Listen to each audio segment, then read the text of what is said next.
I'm about to ruin your current bathroom vanity for you, because once you see these 10 features that pros are always recommending, you're gonna wish you had known about these sooner. Here's what you've been missing. Welcome back. And I'm Blake from Built by Becker, and after doing a ton of bathroom remodels, I've seen what actually makes a vanity worth the money. Today, I'm breaking down 10 features that all design pros and contractors recommend over and over again. Before we get into it, make sure you hit that subscribe button, because I'm dropping practical home design content like this all the time. And stay to the end. I got something nice for all of you. Okay. Enough talk. Let's jump straight into the first feature. You don't want all deep drawers or all shallow drawers. You want a variety. Think about what you're actually storing in your bathroom. You got small stuff like makeup, jewelry, hair ties, bobby pins. And then you got big stuff like bottles of lotion, hair dryers, curling irons, extra towels. If all your drawers are the same depth, something's not fitting right. So shallow drawers are perfect for those small daily items. You can see everything at once. Nothing gets buried at the bottom. You grab what you need and then you're done. Deep drawers are for bulky stuff. Electronics, bottles, towels, things you don't need to dig through every single day. See, when you got varied depths, you're forced to organize in a good way. Also, you physically can't cram too much into a shallow drawer, which keeps you from hoarding stuff you really don't need. If all your drawers are the same size, you basically just creating organized chaos. It's like having one big junk drawer, but multiple times. Don't do that to yourself. This one gets recommended more than anything else. I know, an outlet in a drawer sounds weird and dangerous, but hear me out. This is hands down the smartest thing you can add to a bathroom vanity. You keep your electric toothbrush, your shaver, your hair dryer, all of it plugged in and charging inside of the drawer, which means that all your stuff is off the countertop. No more cords everywhere, no more knocking over your toothpaste holder because your blower cord is in the way. This simplifies everything. And yeah, I get the safety concern, but these aren't just regular outlets thrown in a drawer. They've got interlocking thermostats that automatically cut the power if the temperature gets above 120 degrees. So if something goes wrong, it shuts itself off. Companies like Docking Drawer and Revishelf specialize in these, and they've got it figured out. And let me tell you, once you have it, you can't go back. Your countertop stays clean, everything's organized, and you're not wrestling with cords every morning. I recommend this one constantly, especially if you got a smaller bathroom. Some people call these floating vanities, and yeah,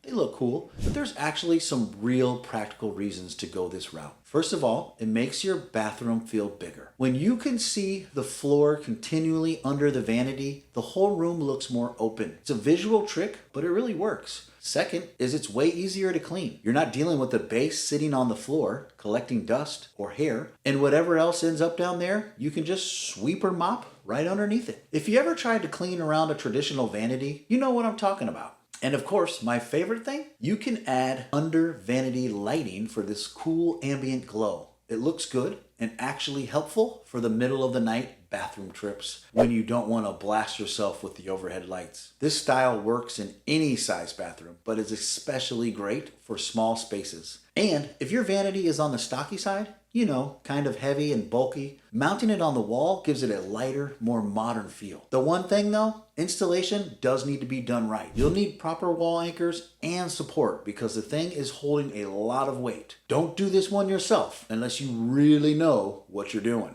What can I say? If you're doing double vanities, go for asymmetrical designs. Instead of making both sides identical, you custom each side for whoever is using it, but don't do it like the old school his and hers matching setup. This is more like you do you, and maybe one person needs way more countertop space because they got a lot more skincare routine, and the other person just gets a spot for a toothbrush and some face wash. Why would you give them the same amount of space? One side might have drawers for storage. The other side might have more open counter area. You can even do different mirrors on each side. Different sizes, different styles. And when it's done right, it actually looks really cool. And speaking of counter space is the #1 thing that pros say makes or breaks a vanity. More surface area means you got more room for your daily routine, room for the stuff you actually use, and room for some decor if you want to make it look nice. So one trick to get more counter space is wall-mounted faucets. Instead of your faucet taking up space on the counter, it comes right out of the wall behind the sink. That frees up a surprising amount of room, especially on smaller vanities.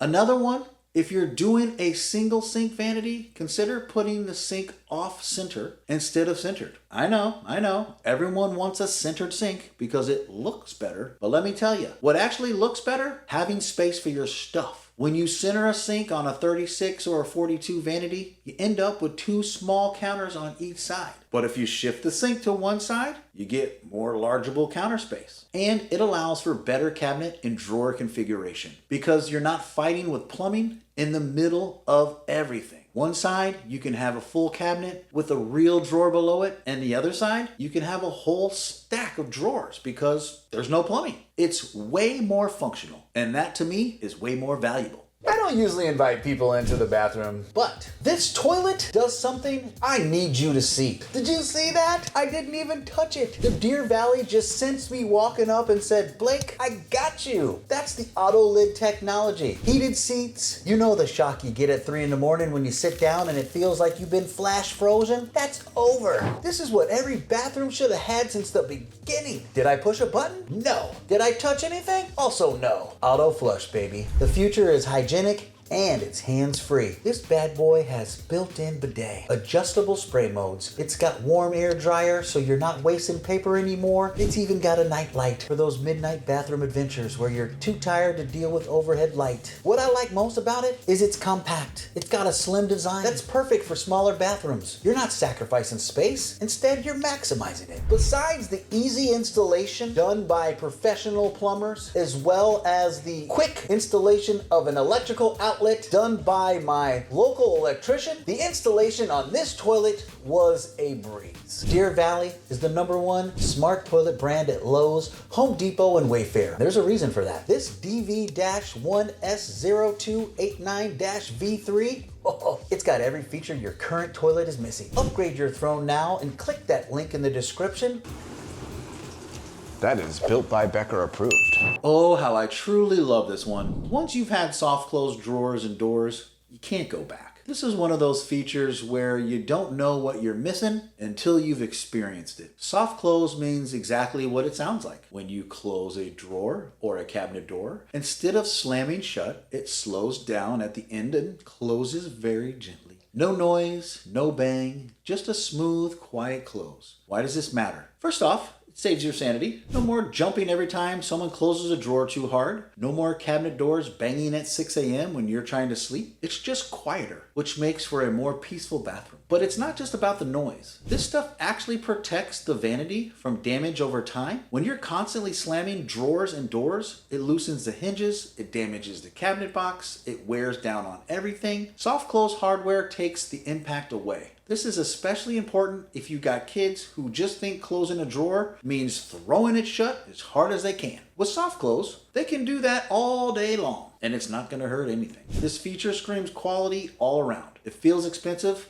because it's a mark of solid construction. Is it more expensive up front? Not really, and it's worth it. It's one of those upgrades that pays off every single day and is becoming a standard in most cabinets. Pullouts. These are a small detail that instantly makes a bathroom feel more high-end and functional. They're all about convenience and smart design. Take pullouts for hair tools, for example. They keep your dryers, straighteners, curling irons organized, plugged in and ready to use. No cords tangled in a drawer, no digging around every morning. It's one of those small upgrades that completely changes how you're going to use the space. Then there are pull-out hampers. Instead of leaving laundry in the open, everything stays tucked away until wash day. Same with pull-out trash bins. Cleaner look, better hygiene, and no visible clutter. Yes, guys, before you go into the comments screaming, remember when you were talking about bathrooms here, not the kitchen? Yes. That being said, these kind of pull-outs save time, keep your space tidy, and add that smooth, effortless experience you can only get from higher-end construction. Okay, this one drives me nuts when people skip it.